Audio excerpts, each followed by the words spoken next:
I was up at my store in Rothesay Bay, and we started to see the water levels rise even up at Rothesay Bay.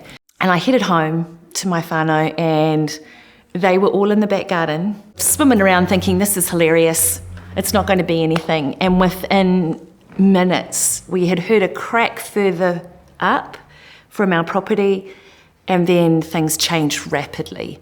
Our fence came down, our neighbours started to panic as well. And I remember yelling out to my husband, quick, we need to move, it's moving fast. It was coming up the stairs onto our deck, and then at the bottom of our home where my daughter lives with my grandson and her partner, we had just finished setting up a space, a self-contained space for her and her whānau. We had started moving things out rapidly out of downstairs in this space up into our lounge. And I think at that point we were all running around just going, okay, this isn't stopping.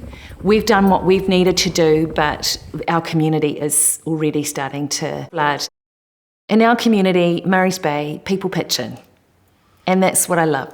I mean, we had people that were living on the corner who we knew. They were flooded completely, lost their birds, lost everything. Neighbours further up had them to stay, and we just did what you do in these kinds of situations. Friends just showed up, and we knocked into photographs, taking photographs, knowing full well what we needed to do from an insurance perspective, but also knowing if we don't deal with this now, things are going to drag on, and we needed our whānau to be able to live in our home because it's a big family. I remember thinking, okay, we've just got to do what we've got to do. We can clean up this, we can clean up this. I remember looking at my sneakers when I went up to the shop to check in with my friend. How's everything going here? Is everything okay? And just looking at my sneakers and thinking, that's just never going to be the same. They're gone. I mean, that's a tiny thing, but it was a big symbol of where things were at. And nobody came into the shop that day, and my friends sat there the whole day because we were all trying to cope with what had just happened. And I remember thinking, okay, we've got to do what we've got to do now. But the financial cost is huge.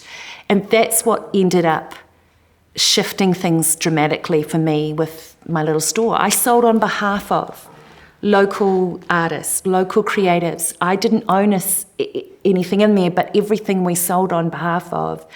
It meant that financially our community had been hit hard. This was in the January, we shut the shop in the August, where we repaired and we've gotten back to, but every time it rains, you do have that moment of, is this going to be another flood? And is this going to come up to that level again? I don't think we know to the depth of what it's been like or continues to be like for families.